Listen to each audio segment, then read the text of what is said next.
Hey guys, back again with another weekly video, and today I'm gonna do something a little different. I'm going to go over something I've been collecting, or at least started collecting.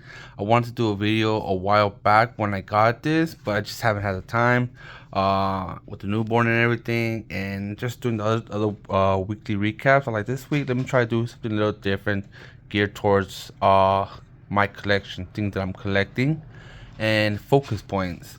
As you can see here, I got it from shout out to Dan Kitchemal Collectibles. He hooked it up. That's his card. Here's actually a one-on-one sketch. I got this a couple of months from, I think, the beginning of this year or the end of last year. I've been wanting to make a video about it, but like I said, just hadn't had the time. So here I am making it now. So there's always things to collect in the hobby. Everybody always wonders what to collect, what they want to do, what's more cost effective for them. People always want, I guess, the most expensive, and I do like having that expensive chase from time to time, but then sometimes it just doesn't make sense. Like for me, binder copies, like binder collections, I prefer them if they're vintage, beat up, damaged, they're cheaper. To me, they just tell a story, and I just get more bang for my buck. They don't have to be mint. Now, for my graded cards, I try to get them the best condition that I can, but I try to find them the cards myself. So I always try to have like little, kind of like rules to my collection. It's just not. I just don't want to be going around buying the cards. Not, I guess, doesn't have much of a emotional attachment for me.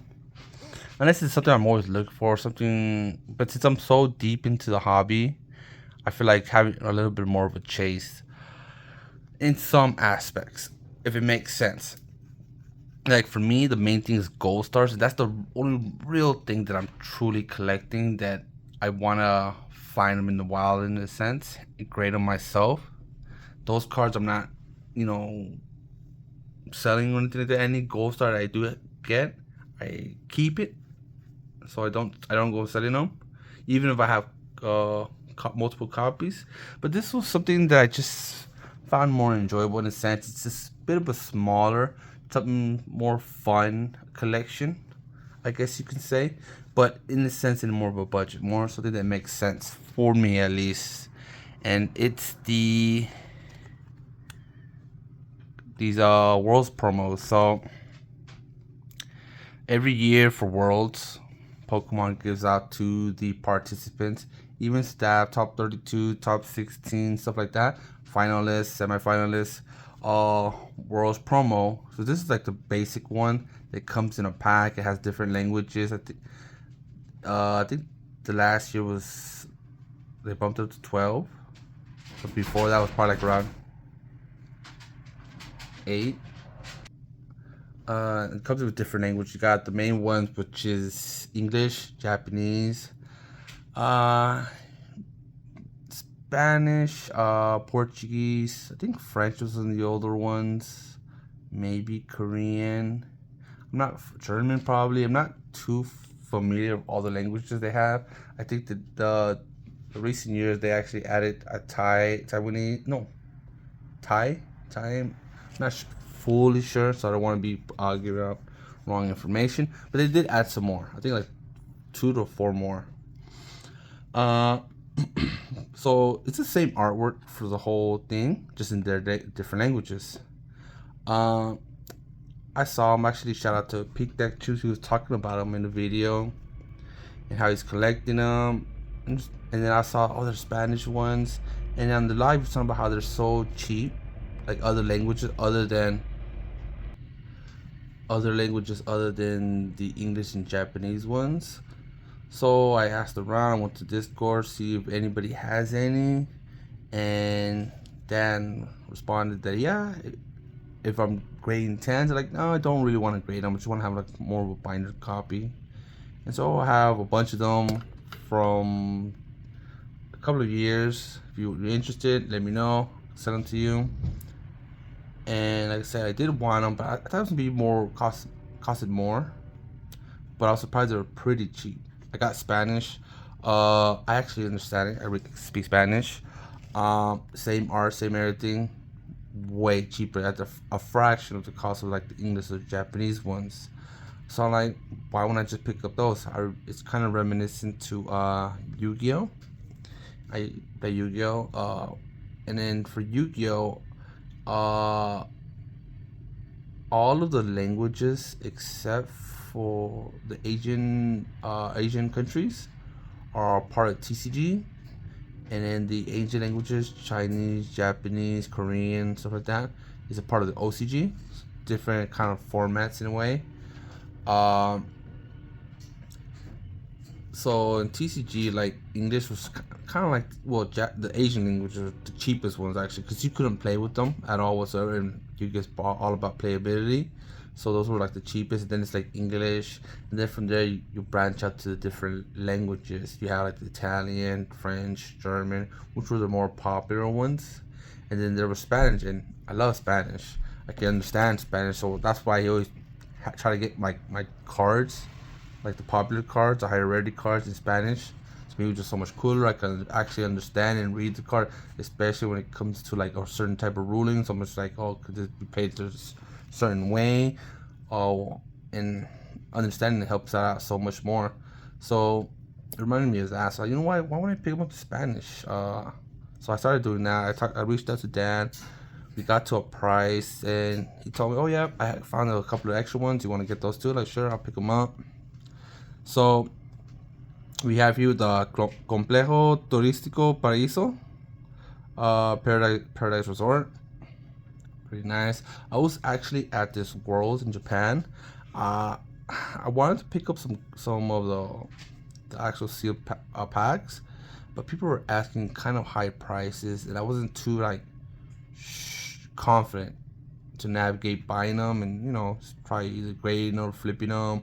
The ones that I did see out from the pack, from either the card in front or the card in the back, seemed pretty off center. So I'm like, or had like white nicks, and for the price they wanted, just didn't have confidence into doing it.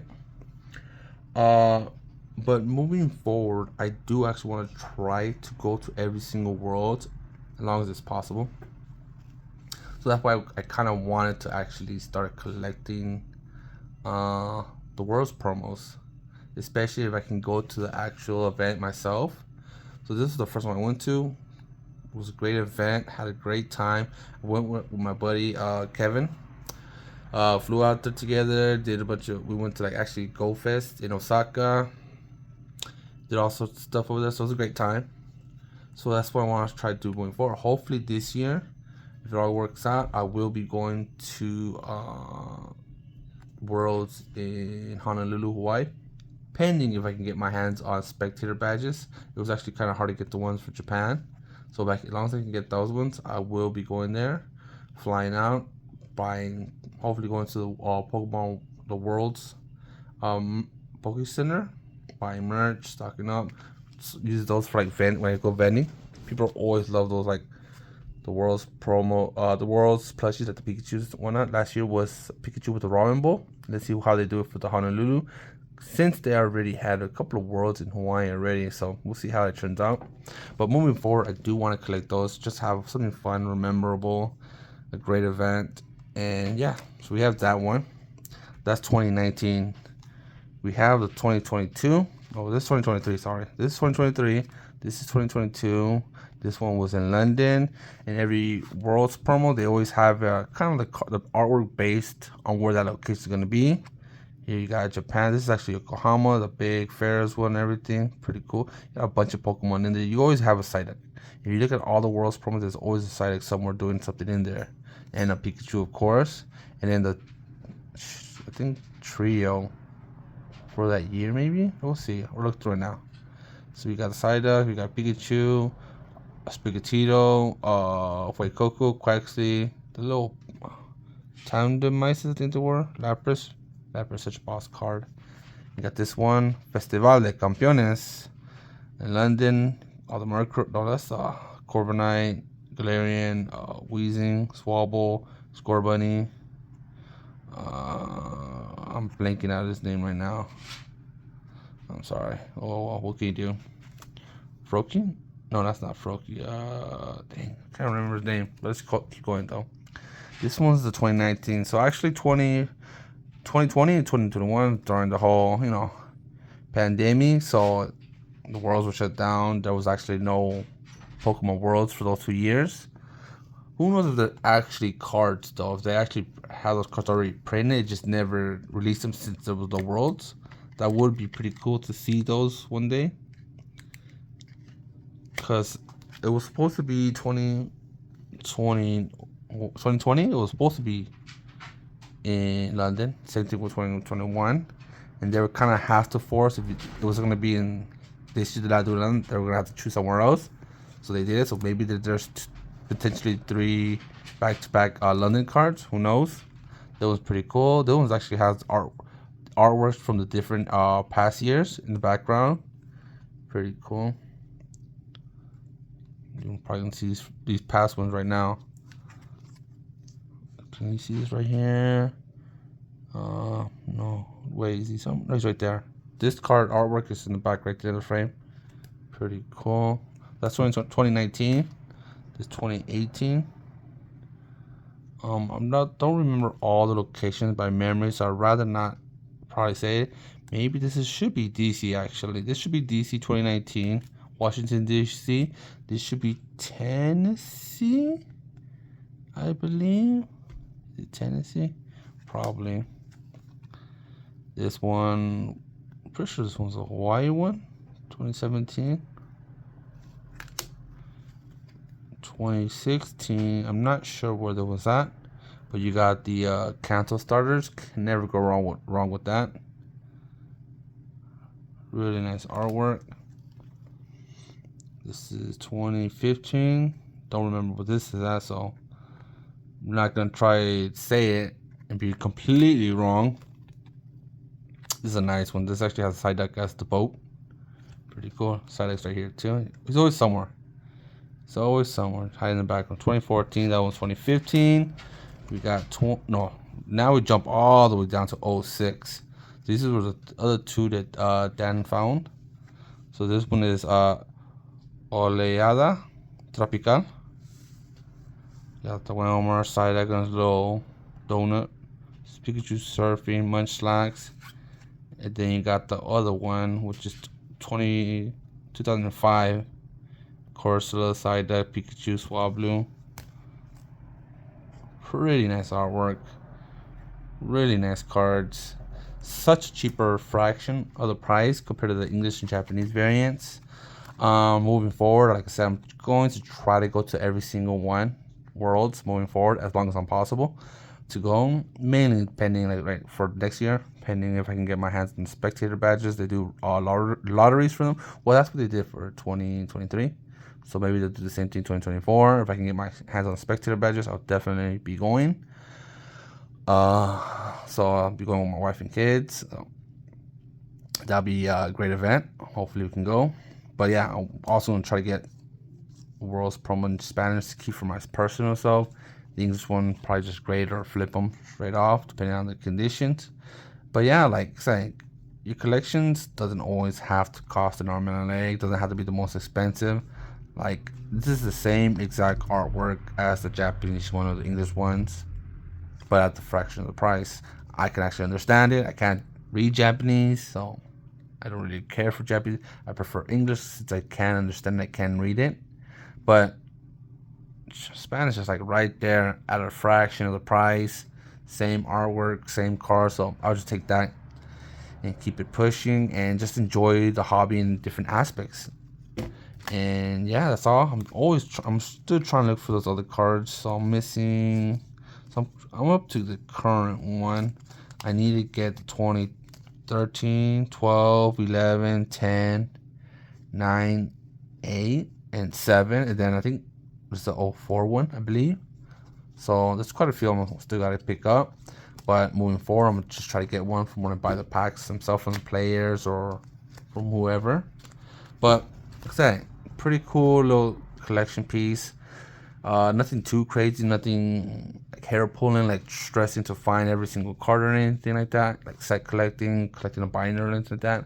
But it's something very enjoyable. Every year is another nice artwork to be made, to be had in your collection. But yeah, that's all for now. Let me know what you think about this. Let me know if you thought about collecting cards in a different language other than the expensive ones like English and Japanese. I know those are like the hot ones. I know Korean and Chinese is pretty much the same stock as the Japanese, as they're made in Japan, the Koreans and Chinese ones.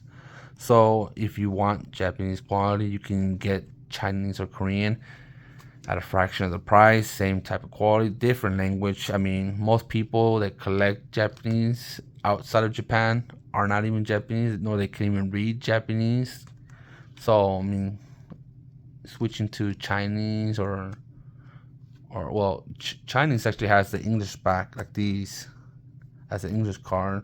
I'm not too sure about the Korean ones, but like the same, you got the same amazing quality because except they're printed in Japan and then distributed to China and Korea. But you don't always have to buy like Japanese or English dispense. You can find something a cheaper option and just collect it from there if it's accessible. Like I know, probably getting your hands on any other language card will be kind of harder. At least I'm not too sure how the process is, but like I've seen people selling the Japanese or Korean packs of like modern set, and it's like so much cheaper. Like you can buy boxes of like, well, EV Heroes, the Korean one, for like 40-50 bucks. It's like 10 packs in there, and you could pull out like all the stuff from the EV Heroes Japanese. So, and it's way cheaper because let me see, actually I have one right here. The Japanese EV Heroes is like pretty expensive, really expensive. It's like what, $400+. While you can open up the Korean one for like 40 bucks. It's a smaller box, has 10 packs in there. I think 10 packs or 20 packs. I'm not sure how many packs it has in there, but it's smaller. Or even for English. English we have Evolving Skies, so expensive. Still pretty hard to pull out all these big chase hits. But like I said, it doesn't have to be English. Try to look out for other languages, like Korean, Chinese, or whatnot.